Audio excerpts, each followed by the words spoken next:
Hello guys, welcome back to Mad Max vlogs. ഇന്ന് വളരെ ഹാപ്പിയോടെ ഞങ്ങൾ രണ്ടുപേരും. അപ്പോൾ എന്താണെന്ന് വെച്ച് കഴിഞ്ഞാൽ ഞാൻ കുറേ കാലമായിട്ടുള്ള ആഗ്രഹമായിരുന്നു ഒരു കാർ എടുക്കണം എന്നുള്ളത്. അപ്പോൾ കുറച്ച് കാലം ഞങ്ങളുടെ കയ്യിൽ റിറ്റ്സ് നിങ്ങൾ കണ്ടിട്ടുണ്ടാവും. അത് ഈഗിളിന് പഠിക്കാൻ വേണ്ടി നമ്മളെടുത്ത വണ്ടി കേട്ടോ. നല്ല വെയിലുള്ള സമയത്താണെങ്കിലും മഴയാണെങ്കിലും ഒക്കെ നമുക്കൊരു കാർ എന്തായാലും അത്യാവശ്യമാണ്. പക്ഷെ അല്ലാണ്ട് ഒക്കേഷനിൽ നമ്മൾ എന്തെങ്കിലും ആവശ്യത്തിനൊക്കെ ഇറങ്ങുമ്പോൾ കാറിലാണ്ട് നമ്മൾ കുറേ പെട്ടിട്ടുണ്ട്. അതെ, പെട്ടുപോകും. അപ്പോൾ അതുകൊണ്ട് നമ്മളൊരു കാർ എടുത്തിരിക്കുകയാണ്. ഇപ്പോൾ കാർ നമ്മുടെ പുറകിലുണ്ട്. അപ്പോൾ അതൊക്കെ കാണിച്ചു തരാം. അപ്പോൾ എടുത്തിട്ട് ഒരാഴ്ചയായി. അപ്പോൾ നല്ല മഴയായിരുന്നു. പിന്നെ നമ്മൾ ചെറിയ കാര്യങ്ങളൊക്കെ ചെയ്യാൻ വേണ്ടിയിട്ടുള്ള പരിപാടികളാണ്. കുറെ മോഡിഫിക്കേഷൻ. അതെ, ചെറിയ വണ്ടിയാണ്, സെക്കൻഡ് ഹാൻഡ് വണ്ടിയാണ്. ഞങ്ങളുടെ ഫസ്റ്റ് വണ്ടി, ലൈഫിലെ ഫസ്റ്റ് വണ്ടിയാണ് ഞങ്ങൾ രണ്ടുപേരോട് കൂടി. വീട്ടിലൊരു കാറുണ്ട്, പക്ഷെ നമ്മുടെ സ്വന്തമായിട്ട് ഒരു കാർ എന്ന് വെച്ച് കഴിഞ്ഞാൽ അത് എല്ലാവരും ഒരു ആഗ്രഹമാണ്. അപ്പോൾ അങ്ങനെ ഒരു വണ്ടി നമ്മളിപ്പോൾ എടുത്തിട്ടുണ്ട്. അപ്പോൾ നിങ്ങൾ വിചാരിക്കുക എന്തുകൊണ്ട് ഷോറൂമിൽ നിന്ന് ഒരു പുതിയ വണ്ടി എടുത്തില്ല എന്ന്. അതെന്താണെന്ന് വെച്ച് കഴിഞ്ഞാൽ നമുക്ക് ഇപ്പോൾ ഒരു വണ്ടി എടുക്കണ അഫോർഡബിൾ അല്ല. ഒന്നാമത്തെ കേസ്, പുതിയ റെഡി ക്യാഷ് കൊടുത്തിട്ട് എടുക്കാൻ ഒരിതില്ല. അപ്പോൾ അത് മാത്രമല്ല, ഞങ്ങൾക്ക് ലോൺ ഇട്ടെടുക്കാൻ തീരെ താല്പര്യമില്ല. അതെ, ലോൺ ഇട്ടിട്ട് ചെയ്യണതിന് തീരെ താല്പര്യമില്ല. പിന്നെ സെക്കൻഡ് ഹാൻഡ് വണ്ടികൾക്ക് ലോൺ ഇട്ട് എടുക്കാന്ന് വെച്ച് കഴിഞ്ഞാല് അതും ഒരു ബാധ്യതയാണ്, നഷ്ടമാണ് നമുക്ക്. അതെ, മാറ്റും. അപ്പൊ അതുകൊണ്ട് ഞങ്ങളൊരു സെക്കൻഡ് വണ്ടി എടുത്ത് നമ്മുടേതായ ഒരു കുറെ കാര്യങ്ങളൊക്കെ ചെയ്ത് അതിനോടാണ് താല്പര്യം. അതെ, മോഡിഫൈ ചെയ്ത് ഉപയോഗിക്കാന്നല്ലാണ്ട് എന്ന് വെച്ചാൽ ഓവർ മോഡിഫിക്കേഷൻ അല്ല, ലീഗലായിട്ടുള്ള കാര്യങ്ങൾ കുറച്ച് കാര്യങ്ങൾ ചെയ്യും. അപ്പൊ അങ്ങനെയാണ്. അപ്പൊ നിങ്ങൾ കുറെ പേര് സ്കിപ്പ് ചെയ്ത് മുമ്പ് പോയിട്ട് വണ്ടി കണ്ടിട്ടുണ്ടാവും. എന്നാലും കുഴപ്പമില്ല, വണ്ടി എന്തായാലും കാണിക്കാം. ഗായ്സ്, ഇതാട്ടോ നമ്മുടെ വണ്ടി.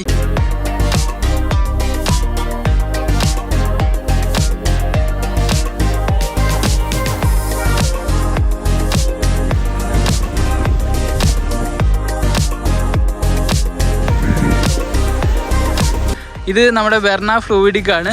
അപ്പോൾ ഒരു സെഡാൻ വണ്ടിയാണ് ഞാൻ നോക്കി നടന്നത്. അപ്പോൾ ഞങ്ങൾക്ക് രണ്ടുപേർക്കും കൂടി ഇഷ്ടപ്പെട്ട ഒരു മോഡൽ അല്ലേ. അപ്പോൾ ആദ്യം നമ്മൾ ഓപ്ഷൻസ് വെച്ചിട്ട് നമ്മൾ ആദ്യം നോക്കിയത് ഒരു സെഡാൻ വണ്ടി വേണം, പിന്നെ എന്താ ഡീസൽ വണ്ടി വേണം. അതെ, ഡീസൽ വണ്ടി എന്തായാലും വേണം. അത്യാവശ്യം മൈലേജ് ഉണ്ട്. പിന്നെ അത് മാത്രമല്ല പെർഫോമൻസും അപാരമാട്ടോ. അതുപോലെ തന്നെ സേഫ്റ്റിയിലൊക്കെ ഒരുപാട് ഇമ്പോർട്ടൻസ് കൊടുത്തിട്ടുള്ള വണ്ടിയാട്ടോ അത്. നമുക്ക് രണ്ടും ഫ്രണ്ടും ബാക്കും ഡിസ്ക് ബ്രേക്ക് ആട്ടോ വരുന്നത്. അതുപോലെ തന്നെ ABS, CBD, braking system, air bag ഉണ്ട്. അങ്ങനത്തെ എല്ലാ ഫീച്ചേഴ്സും വരുന്നൊരു വണ്ടി ആട്ടോ അത്. പിന്നെ ഒരു ഫാൻസി നമ്പറും കൂടി നമുക്ക് കിട്ടിയിട്ടുള്ള. അത്യാവശ്യം നീറ്റ് ആൻഡ് ക്ലീൻ ആയിരുന്നു കേട്ടോ വണ്ടി. കണ്ടില്ലേ, എല്ലാ ഭാഗത്തും നോക്കി കഴിഞ്ഞാലും വണ്ടി അത്യാവശ്യം നീറ്റ് ആൻഡ് ക്ലീൻ ആണ്. അപ്പോൾ അതും ഒരു കാരണമാട്ടോ ഈ വണ്ടി ചൂസ് ചെയ്യാൻ വേണ്ടിയിട്ട്. നമ്മൾ പോളോ അങ്ങനത്തെ ഫോക്സ് വാഗൻ വണ്ടിയൊക്കെ നോക്കിയായിരുന്നു. പക്ഷെ എന്നാലും അതെ, പോളോ ഇത് മെയിൻ്റെനൻസ് കാര്യങ്ങളൊക്കെ ഉള്ളതുകൊണ്ട് ഇതിനകത്തേക്ക് വന്നു. ഇതാകുമ്പോൾ ഈ ഹുണ്ടായി ആണ്. മെയിൻ്റെനൻസ് അത്യാവശ്യം കുറവാണ്, എന്നാലും മെയിൻ്റെനൻസ് ഇല്ലയെന്ന് ഞാൻ പറയുന്നില്ല. പക്ഷേ എല്ലാം കൊണ്ടും കമ്പാരിറ്റീവ്ലി കുറവാട്ടോ. പിന്നെ ഈ വണ്ടി എന്ന് വെച്ച് കഴിഞ്ഞാൽ സെക്കൻഡ് ഹാൻഡ് വണ്ടിയാണ്. അപ്പോൾ അതിൻ്റേതായ ചെറിയ പോരായ്മകളൊക്കെ കാണും. പക്ഷെ എന്നാലും കുഴപ്പമില്ല. ഇൻറ്റീരിയറും കാര്യങ്ങളും കാണിച്ചു തരാം കേട്ടോ. ഇതാട്ടോ നമ്മുടെ ഇൻറ്റീരിയർ വരുന്നത്. അത്യാവശ്യം നല്ലൊരു സീറ്റ് കവറൊക്കെയാണ് ഇവർ ലാസ്റ്റ് ചെയ്ത ആൾ ചെയ്തിട്ടുള്ളത്. അപ്പോൾ അതുകൊണ്ട് അത് ചേഞ്ച് ചെയ്യണ്ടെന്ന് വിചാരിച്ചു. പിന്നെ ഹാൻഡ് റെസ്റ്റ് കാര്യങ്ങളൊക്കെ വരുന്നുണ്ട്. ഗിയർ നോക്കുകയാണെങ്കിൽ 6 സ്പീഡ് ഗിയർ വരുന്നുണ്ട്. പിന്നെ ഇതായിട്ട് ഇതിൻ്റെ സ്റ്റീരിയോ വരുന്നത്. ഇത് സ്റ്റോക്ക് തന്നെ ഞാൻ മെയിൻറ്റെയിൻ ചെയ്യാൻ വേണ്ടി നോക്കുകയാണ്.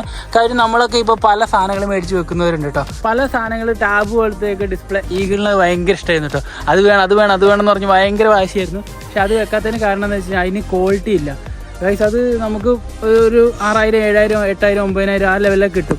പക്ഷെ ഈ സ്റ്റോക്ക് സ്റ്റീരിയോ തരുന്ന ഒരു പവർ അത് തരില്ല കേട്ടോ. അപ്പൊ അതുകൊണ്ട് നമ്മൾ അത് ചെയ്യുന്നില്ല. വേണമെങ്കിൽ ഒരു ആഡ് ഓൺ ആയിട്ട് ആപ്പിൾ കാർപ്ലേയും ആൻഡ്രോയിഡ് ഒരു എക്സ്റ്റേണൽ ഒരു സാധനം വെക്കാൻ വേണ്ടി താല്പര്യപ്പെടുന്നുണ്ട്. പിന്നെ അതുപോലെ തന്നെ നമ്മൾ ഡാഷ് ക്യാം വെക്കാൻ വേണ്ടി പ്ലാൻ ഉണ്ട്. പിന്നെ ഇതാട്ടോ സ്റ്റിയറിംഗ് വീല്. ഇതിനകത്ത് അത്യാവശ്യം എല്ലാ കാര്യങ്ങളും ഉണ്ട്. സൗണ്ട് കുറയ്ക്കാൻ, ഇത് മോഡ് മാറ്റാൻ, അങ്ങനത്തെ എല്ലാ കോൾ എടുക്കാനുള്ള ഒക്കെ നമുക്ക് സ്റ്റിയറിംഗിൽ തന്നെ കൺട്രോൾസ് വരുന്നുണ്ട്. പിന്നെന്താ, ഇതൊക്കെ രാത്രി കത്തും കേട്ടോ. ഇതിൻ്റെ ഉള്ളിലൊക്കെ ലൈറ്റ് കാര്യങ്ങളൊക്കെ ഉണ്ട്. അതൊക്കെ നൈസാട്ടോ. പിന്നെ ഫുൾ പവർ വിൻഡോ കാര്യങ്ങളൊക്കെ വരുന്നുണ്ട്. ബാക്കിലും ആംറസ്റ്റ് വരുന്നുണ്ട്. പിന്നെ ഓട്ടോമാറ്റിക് ക്ലൈമറ്റ് കൺട്രോൾ AC ആണ് വരുന്നത്. പിന്നെ ഇതിൻ്റെ AC വെന്റിന് ചെറിയൊരു ഇതുണ്ട് കേട്ടോ, അതൊന്ന് മാറ്റണം. അതിനും ഒരു ചെറിയ ഇതുണ്ട്. ആ ഒരു നോബ് അല്ല, AC വെന്റ് കടിച്ചു പൊട്ടിച്ച പോലെ കേട്ടോ. അതെ, ഈ മഴ ആയതുകൊണ്ട് ചെയ്യാത്ത കേട്ടോ. ഇന്റീരിയർ വർഷത്തൊക്കെ ഇതൊന്ന് ഡാഷ്ബോർഡൊക്കെ ഒന്ന് ക്ലീൻ ചെയ്യണം. പിന്നെ ഇതാണ് ഇതിന്റെ ക്ലസ്റ്റർ. കുറെ ഫീച്ചേഴ്സ് വൈസ് ഇതിനകത്ത് കുറെ കാര്യങ്ങളുണ്ട് കേട്ടോ. ചെറിയ മൈന്യൂട്ട് കാര്യങ്ങളാണേലും. പിന്നെ ഇവിടെ സൺഗ്ലാസ് ഹോൾഡർ ഉണ്ട്, ഇവിടെ നമുക്ക് വെക്കാൻ പറ്റും. പിന്നെ ഇത് അതിൻ്റെ ലൈറ്റാണ്. ഇത് ഞാൻ വൈറ്റിലേക്ക് മാറിയിരുന്നു കേട്ടോ. ഇത് ഹലോജൻ ആയിരുന്നു, അത് വൈറ്റിലേക്ക് മാറി. ഇവിടെയൊക്കെ നോക്കിയാലും മിറേഴ്സ് വരുന്നുണ്ട്, ഇവിടെയും വരുന്നുണ്ട് മിറർ. ഇത് സ്ലൈഡ് ചെയ്യാനാട്ടോ, ഓട്ടോ ഡിമ്മിങ് മിററാണ്. എന്ന് വെച്ച് കഴിഞ്ഞാൽ ബാക്കിൽ വണ്ടി ലൈറ്റ് ഇട്ട് രാത്രി വരുമ്പോൾ നമുക്ക് ഭയങ്കര ഡിസ്റ്റർബൻസ് ആയിരിക്കും. പക്ഷെ ഇത് ഓണാക്കിയിട്ടിരുന്നാൽ അത് ഈ കളറങ്ങ് ബ്ലൂ ആവും. അപ്പോൾ അതൊരു നല്ലൊരു ഫീച്ചർ കേട്ടോ. പിന്നെ ഇവിടെയാണ് ഇതിൻ്റെ air bag, passenger air bag വരുന്നത്. പിന്നെ ഈ ഡോർ ഹാൻഡിലൊക്കെ അത്യാവശ്യം പ്രീമിയം കേട്ടോ. ഇതിനകത്തൊരു വുഡൻ ടച്ചൊക്കെ അവർ കൊണ്ടുവന്നിട്ടുണ്ട്. ഇവിടെ ഒരു ബോട്ടിൽ ഹോൾഡർ ഉണ്ട്. പിന്നെ അങ്ങനത്തെ കുറച്ച് ചെറിയ ചെറിയ കാര്യങ്ങൾ അത്യാവശ്യം അടിപൊളിയാട്ടോ.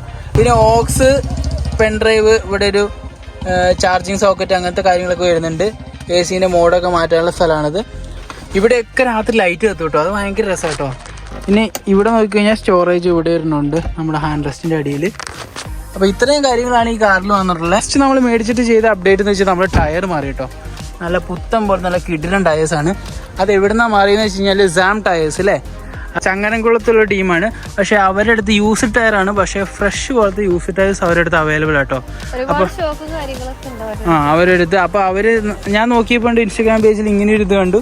അപ്പോൾ നോക്കിയപ്പോൾ ഇത്രയും ത്രെഡുകളൊന്നും നമ്മൾ കാണലുണ്ടാവില്ല. നമ്മൾ കോഴിക്കോട് പോളി മാർക്കറ്റിലേക്ക് പോയി കഴിഞ്ഞാൽ അവർ വരഞ്ഞ ടയേഴ്സൊക്കെ ആയിരിക്കും കേട്ടോ. ഇത് അങ്ങനെയൊന്നും അല്ല കേട്ടോ, നല്ല ഫ്രഷ് പോലത്തെ ടയേഴ്സ്. അതാ ഇത്രയും മാറി. 4 ടയേഴ്സും നമ്മൾ ചേഞ്ച് ചെയ്തു. ഇത് ബ്രിഡ്സ്റ്റോണിൻ്റെ ടയേഴ്സാണ് 4. പിന്നെ മിറേഴ്സിലേക്ക് വരുവാണെങ്കിൽ ഇവിടെ ഒരു ഇൻഡിക്കേറ്റർ ലൈറ്റൊക്കെ വരുന്നുണ്ട് കേട്ടോ. അതൊക്കെ ഭയങ്കര അട്രാക്റ്റീവ് ആട്ടോ. പിന്നെ വണ്ടിയുടെ കീ വരുന്നത് ഇതാണ് നമ്മുടെ വണ്ടിയുടെ കീ. പിന്നെ അത്യാവശ്യം നമ്മൾ ലോങ് ഒക്കെ പോകുമ്പോൾ ബൂട്ട് സ്പേസ് ഇതിനകത്ത് അത്യാവശ്യം നന്നായിട്ടുണ്ട് കേട്ടോ. പിന്നെ സ്റ്റോക്കായിട്ട് ഈ വണ്ടിക്ക് 4 സെൻസർ വരുന്നുണ്ട്. പിന്നെ അതുപോലെ തന്നെ റിവേഴ്സ് ക്യാമറയും വരുന്നുണ്ട് കേട്ടോ. ഇതൊക്കെ വണ്ടിയിൽ സ്റ്റോക്കായിട്ട് വരുന്ന കാര്യമാണ്. അത് ക്യാമറ എവിടെ കാണിക്കാന്ന് വെച്ച് കഴിഞ്ഞാൽ ക്യാമറ നമുക്ക് ഇവിടെ ആയിട്ടോ കാണിക്കുക. റിവേഴ്സ് ഇടുമ്പോൾ ഇവിടെ ഒരു ബോക്സ് ആയിട്ട് ഇവിടെ കാണിക്കും. പിന്നെ ഷാർക്ക് ഫിൻ ആൻറ്റിനെയാണ് ഇതിനകത്ത് പഴയ ആൾ ചെയ്തിട്ടുള്ളത്. അപ്പോൾ അതൊന്ന് ഫെയ്ഡ് ആയിട്ടുണ്ട്, അതൊക്കെ ഒന്ന് ക്ലിയർ ചെയ്യണം. നമ്മളിനി സെറാമിക് കോട്ടിങ് കാര്യങ്ങളൊക്കെ ചെയ്യുന്നുണ്ടല്ലേ. ഇനി കുറേ കാര്യങ്ങൾ ചെയ്യാനുണ്ട്, ഒന്നും ചെയ്തിട്ടില്ല. അപ്പോൾ അതെ, ഇപ്പോൾ വണ്ടി സ്റ്റോക്ക് അത്രേ ഉള്ളൂ, വേറെ ഒന്നും ചെയ്തിട്ടില്ല. അതിന് അലോയ്സ് ചെയ്യണം, അത് ഇതൊക്കെ ചെയ്യാനുണ്ട്. ടൈം എടുത്ത് ചെയ്യണേ. നമ്മുടെ ബൈക്കിൻ്റെ നമ്പർ പ്ലേറ്റും ഈ വണ്ടീൻ്റെ നമ്പർ പ്ലേറ്റിലും KL 58G, മറ്റത് KL 44G. പിന്നെ 48 ഈ നമ്പർ പ്ലേറ്റ് ഒക്കെ നമ്മൾ ചേഞ്ച് ചെയ്യാനുണ്ട് കേട്ടോ. മേടിച്ച് വെച്ചിട്ടുണ്ട്, പക്ഷെ അതൊന്നും ഇടാനുള്ള ടൈം കിട്ടിയിട്ടില്ല കേട്ടോ. ഇനി ഈ വണ്ടിയിലുണ്ടല്ലോ, നിങ്ങൾക്ക് എന്തെങ്കിലും സജഷൻസ് കാര്യങ്ങളൊക്കെ ഉണ്ടെങ്കിൽ നിങ്ങൾ പറയുക. ഇന്നത് ചെയ്താൽ നന്നായിരിക്കും, അങ്ങനത്തെ കാര്യങ്ങൾ എന്തെങ്കിലും ഉണ്ടെങ്കിൽ പറയുക. അതിനനുസരിച്ച് നമുക്ക് നല്ല സജഷൻസ് ആണെങ്കിൽ എടുത്ത് നമുക്ക് അതേപോലെ ചെയ്യാം കേട്ടോ.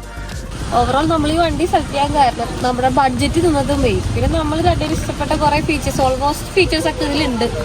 ഈ ടൈമിൽ നമ്മളെ കൊണ്ട് പറ്റുന്ന വണ്ടി എന്നുള്ള രീതിക്ക് നമ്മളെടുത്തു. ഇനിയും കുറേ നല്ല നല്ല വണ്ടികൾ എടുക്കാൻ ഭാഗ്യമുണ്ടാവട്ടെ. അതെ,